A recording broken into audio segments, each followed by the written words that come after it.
महाराष्ट्र शासन सांस्कृतिक कार्य विभाग सांस्कृतिक संचलनालय मुंबई आयोजित कामठी येथील ड्रॅगन पॅलेस टेम्पलच्या 24व्या वर्धापन दिनानिमित्त 2 दिवसीय ड्रॅगन पॅलेस फेस्टिवल विशेष वंदना दिनांक 27 नोव्हेंबरला सकाळी 10 वाजता वंदनीय पूज्य भदंत कानसेन मोचीदा यांच्या अध्यक्षतेखाली विशेष आमंत्रित केंद्रीय मंत्री माननीय नितीन गडकरी, महाराष्ट्राचे उपमुख्यमंत्री माननीय देवेंद्र फडणवीस तसेच वने सांस्कृतिक मंत्री माननीय सुधीर मुनगंटीवार विशेष आकर्षण दिनांक 27 नोव्हेंबर 2023 वेळ सायंकाळी 7 ते 10 बुद्ध ही बुद्ध प्रबोधनपर गीतांचा कार्यक्रम सादर करते राहुल सक्सेना आणि राहुल भोसले। दिनांक 28 नोव्हेंबर 2023 प्रबोधनपर सांस्कृतिक कार्यक्रम सायंकाळी 5 ते 7 सादर करते संतोष सावंत पावा ग्रुप मुंबई आणि वेळ सायंकाळी 7 ते 10 सादर करते प्रसिद्ध गायक अभिजीत कोसंबी आणि प्रसेनजीत कोसंबी। विशेष उपस्थिती किशोरी शहाणे सिनेकलाकार मुंबई प्रथमेश परब टाइमपास चित्रपट फिल्म स्थळ dragon palace temple Dadasaheb Kumbhare परिसर कामठी नागपूर येथे निमंत्रक ॲडव्होकेट सुलेखाताई कुंभारे प्रमुख ड्रॅगन पॅलेस टेम्पल आणि अध्यक्षा ओगावा सोसायटी।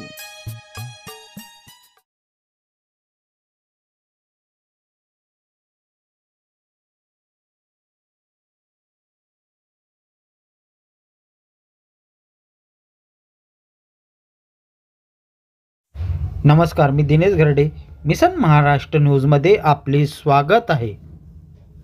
भारतीय संविधान दिनाचे औचित्य साधून बहुजन रिपब्लिकन सोशलिस्ट पार्टी नागपूर जिल्ह्यातर्फे बहुजन भागीदारी राष्ट्रीय आंदोलन अंतर्गत बहुजन जागृती संघर्ष अभियान जाहीर सभेचे आयोजन डॉक्टर बाबासाहेब आंबेडकर चौक कन्नान येथे करण्यात आले होते।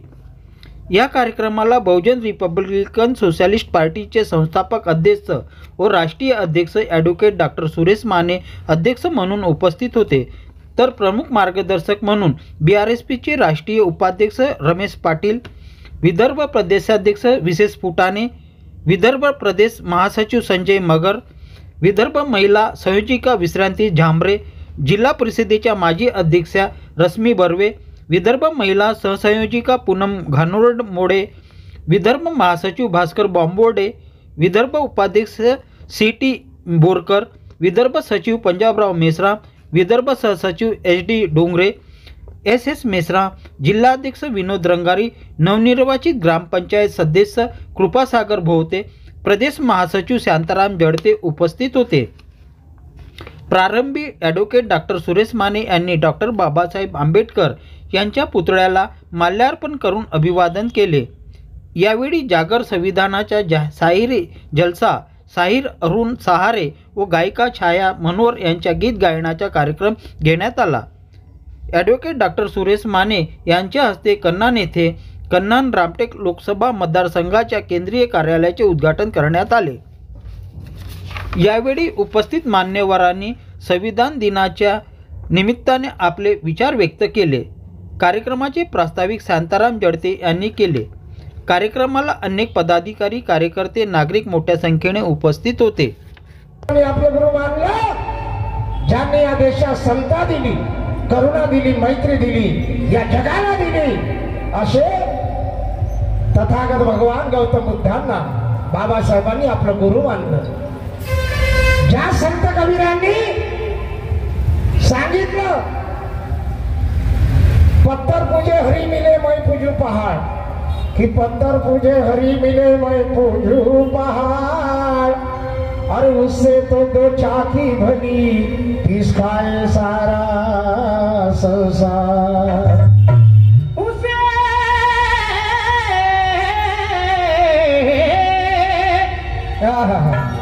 उससे दो दो चाकी भली पीस खाए सारा संसार।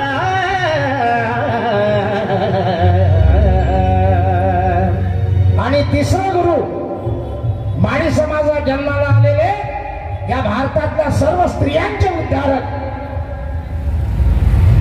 राष्ट्रपिता महात्मा ज्योतिबा फुले यांना बाबासाहेबांनी आपलं तिसरं गुरु मानलं। कारण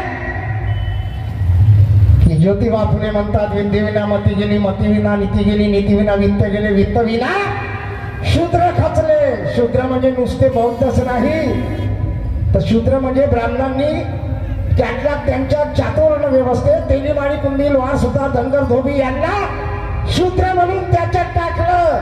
म्हणजे ओबीसी आजचा हा शूद्र आहे। आणि म्हणून महात्मा ज्योतिबा फुलेंनी या संपूर्ण बहुजनांना सांगितलं की अरे शिका रे, पण तुम्हाला शिकण्याचा अधिकार दिला नव्हता भटांनी, ब्राह्मणांनी, मनुस्मृतींनी।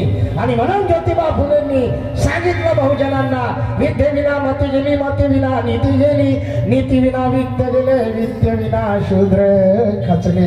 अरे एवढे अनर्थ या विद्येने गेले। आणि म्हणून बुद्ध कबीर फुलेला बाबांनी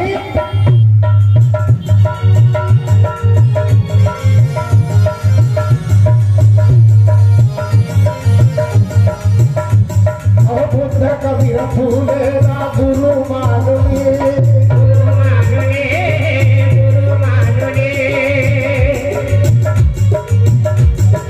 त्यांच्या विचारांचा हा मार्ग दावली,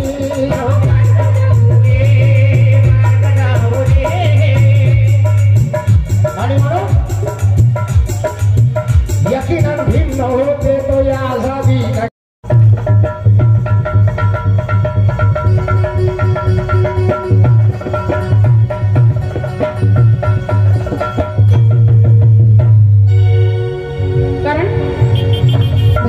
संविधान हा आपल्या देशाचा राष्ट्रीय ग्रंथ आहे, राष्ट्रग्रंथ आहे।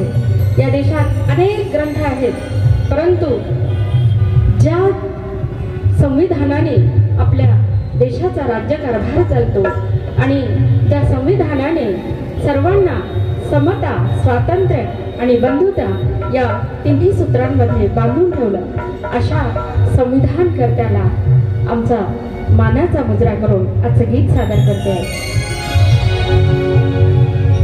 लोकशाहीला नवी घटना देऊन साजवलं,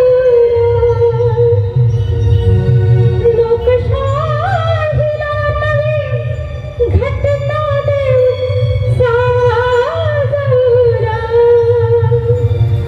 साजवलं, साजवलं, साजवलं, नाव भीमाला कसं गाजवलं, हो गाजवलं, नाव भीमाला कसं गाजवलं, हो गाजवलं, नाव भीमाला कसं गाजवलं, नाव भीमाला कसं गाजवलं, हो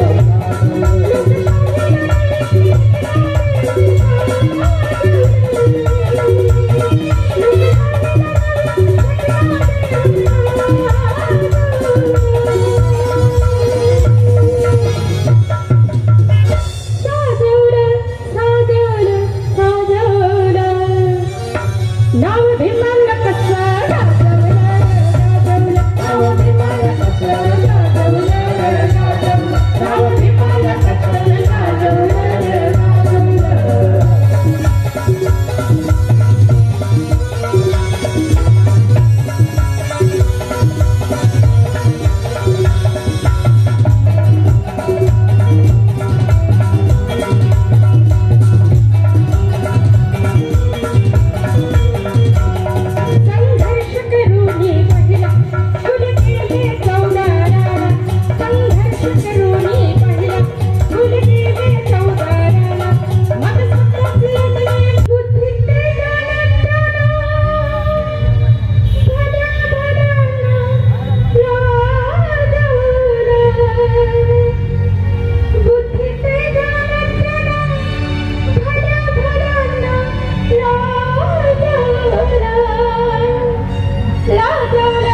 गाजवलं गाजवलं नाव भीमान कसं गाजवलं नाव भीमान कसं गाजवलं नाव भीमान कसं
बंधु भाव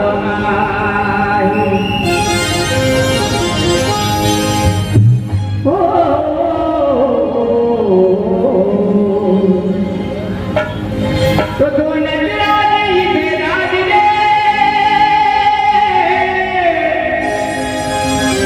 आमचे या ठिकाणी यांनी फार सुंदरसं संविधान वाचन आणि प्रबोधन केलं असे सन्माननीय सन्माननीय चंद्रशेखरजी यांना चंद्रशेखरजी भेंटे यांना विनंती करतो की त्यांनी आणि त्यांच्या टीम सह बसावं.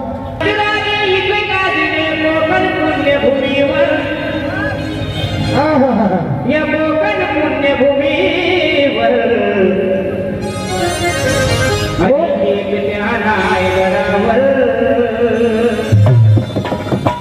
एक रायगडावर एक चौदा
तसंच संविधान दिनानिमित्त सर्व नागरिकांना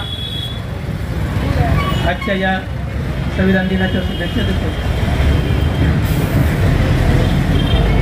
आज आम्ही इथे बहुजन रिपब्लिकन सोशलिस्ट पार्टीच्या वतीने या कार्यक्रमाचं आयोजन केलेलं आहे.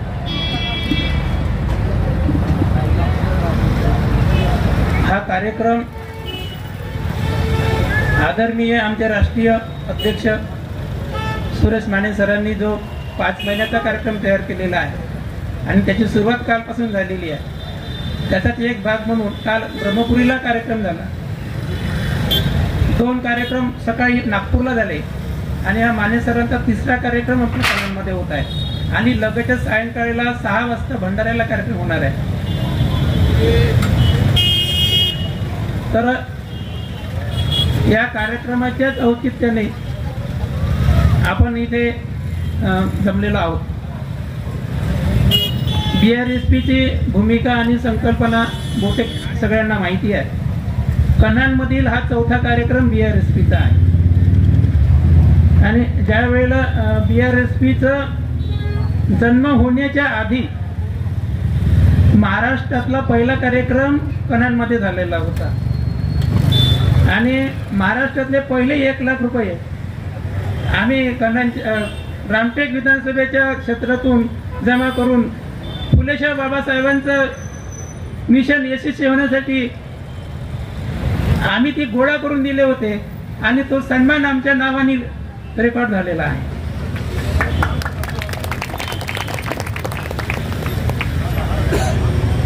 या 8-9 वर्षादरम्यान बरेचसे बदल या राजकीय क्षेत्रामध्ये होत गेले.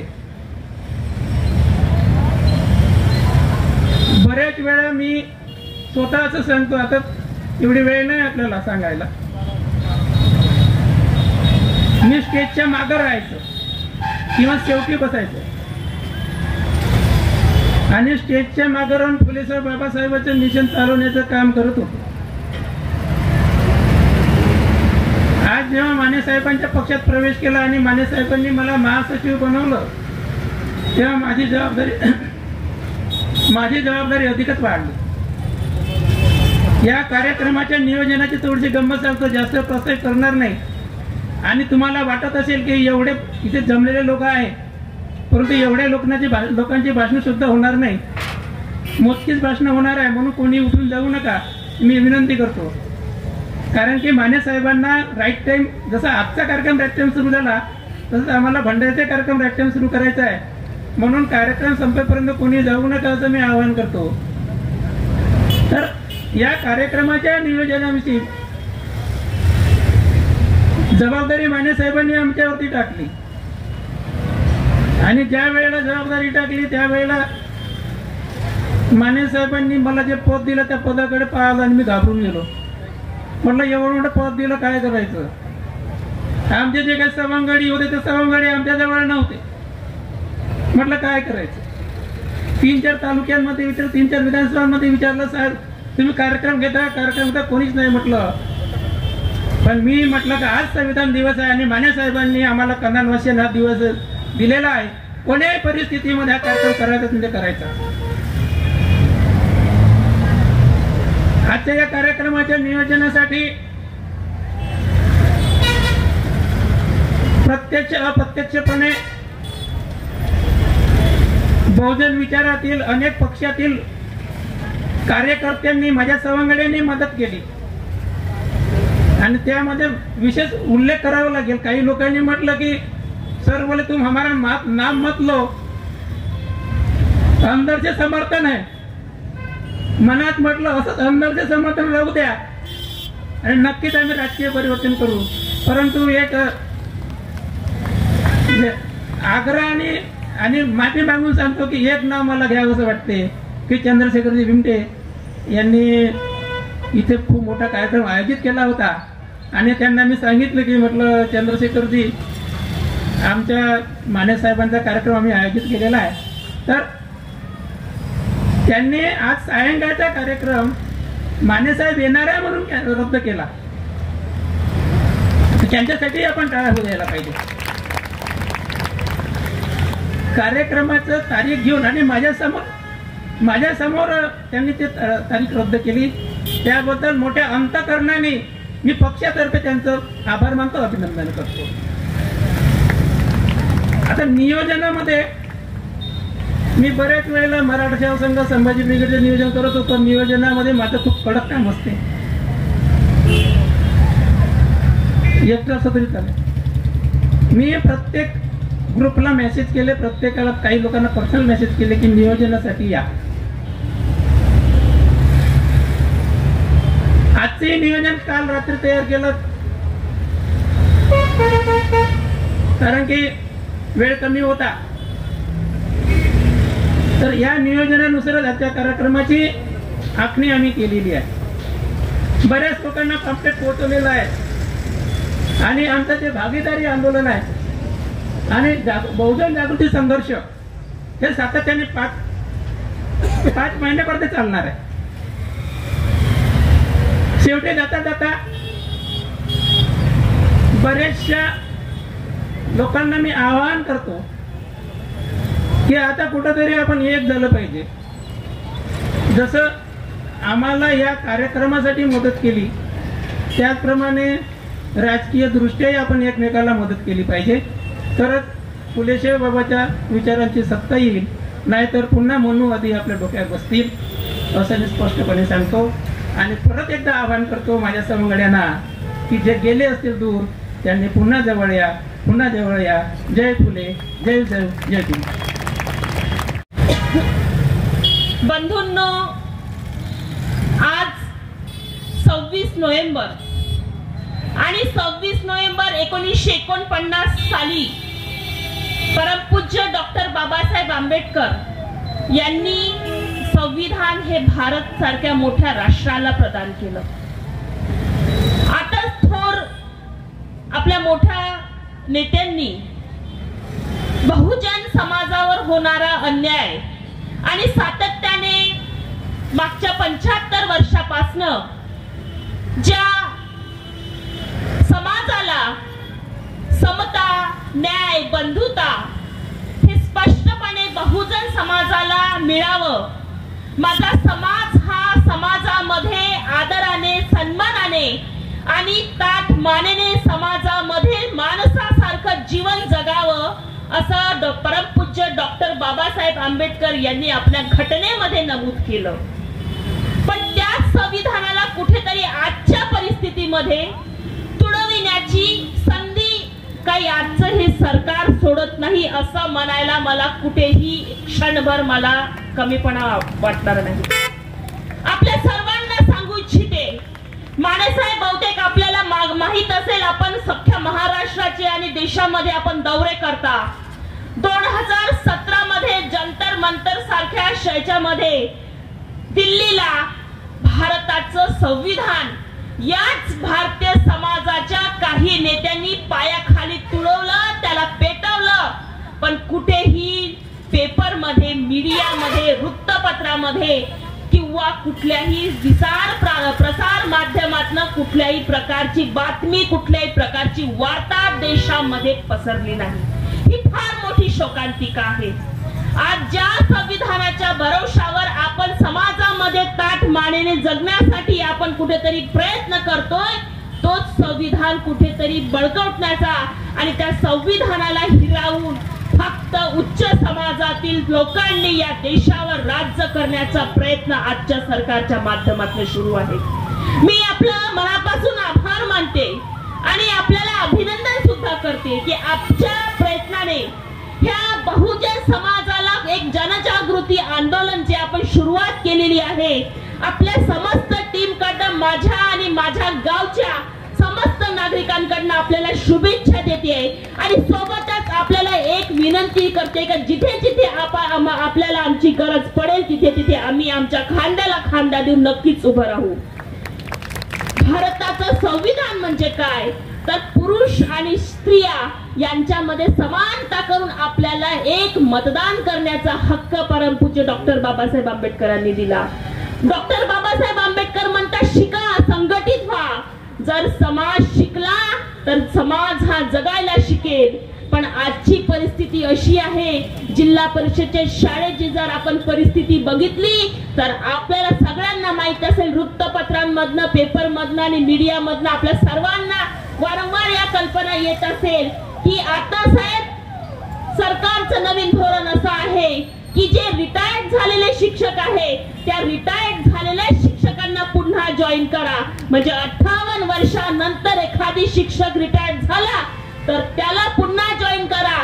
पण इतकी ही 50%च्या वर जी भारत देशामध्ये बेरोजगार युवक फिरत आहे, त्याचं कल्याणचा विचार या सरकारच्या मनात अजिबात नाही. जिल्हा परिषदेने यावर आक्षेप घेतला आणि राज्य शासनाला पत्र पाठवलं की आम्हाला आमचा निर्णय अजिबात मान्य नाही.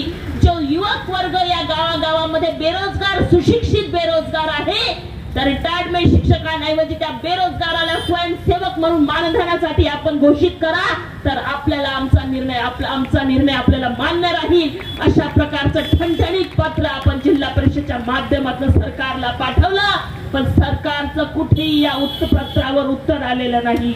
भारताचे पंतप्रधान, आपण आता मगाशी उल्लेख केला, मोठ्या आदराने आणि गर्वाने सांगता की मी माझ्या देशात, माझा देश हा विकास कौशल्याच्या मार्गावर आहे.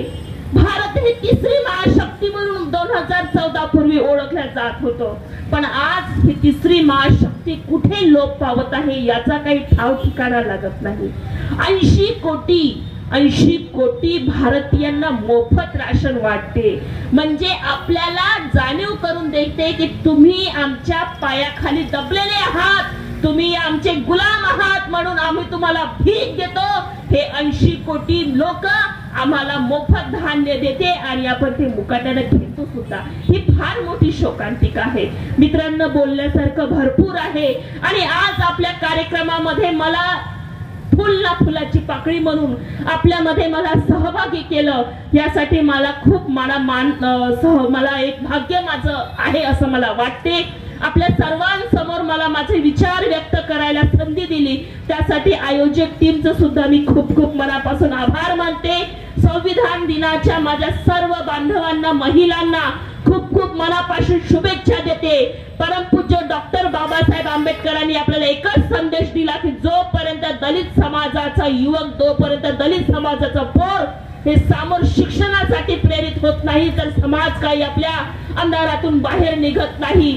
जोपर्यंत वाघिणीचं दूध, वाघिणीचं दूध हे म्हणजे शिक्षण स्वरूपी दूध आहे, आणि जोपर्यंत हे दूध आपण पित नाही तोपर्यंत आपण समाजामध्ये ताठमानेने आणि आपल्या माना सन्मानासाठी उभं राहू शकत नाही. असा जो संदेश डॉक्टर बाबासाहेब आंबेडकरांनी दिला, याचा वारसा आपण अशाच पद्धतीने चालत राहावा.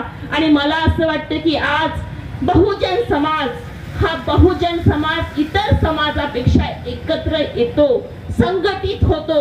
आणि पुन्हा एकदा माने साहेबांना मी शुभेच्छा देऊ इच्छिते की आपण या समाजाला एकत्र आणण्याचं, या समाजाला संघटित करण्याचा एक प्रयत्न जो केला तो नक्कीच प्रयत्न आपल्याला भविष्यामध्ये यशस्वी होईल, इतकी मात्र शुभेच्छा देते. आज मला इथे बोलवलं त्यासाठी पुन्हा एकदा आपल्या सर्वांचे आभार मानते आणि इथेच थांबते. जय हिंद, जय भारत. बहुजन भागीदारी आंदोलन अंतर्गत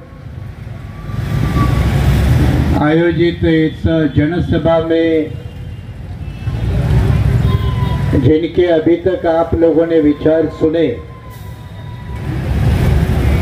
वो सारे हमारे पार्टी के जिम्मेदार साथी, पदाधिकारी काफी लंबे समय से इस पंडाल में सभा को सुनने के लिए उपस्थित आप सभी भाइयों, बहनों, साथियों, आज संविधान दिन होने के नाते सबसे पहले आप सभी लोगों को संविधान दिन पर हार्दिक शुभेच्छा, बधाइयाँ, और उम्मीद करते हैं कि जो संविधान के साथ नफरत करते हैं, संविधान के साथ लगाव नहीं रखते, वो भी आने वाले दिनों में संविधान का भारत राष्ट्र बनाने में योगदान, इसको ध्यान में रखकर संविधान का महिमा, संविधान का कंट्रीब्यूशन समझ जाएंगे। जो नहीं समझते हैं वो अपनी नादानी छोड़ देंगे, ऐसे भी उम्मीद करके आज ये सभा हमारे ग्रामीण नागपुर के साथियों ने आयोजित की, इसलिए मैं उनको तहे दिल से शुक्रिया अदा करता हूँ, उनका धन्यवाद करता हूँ।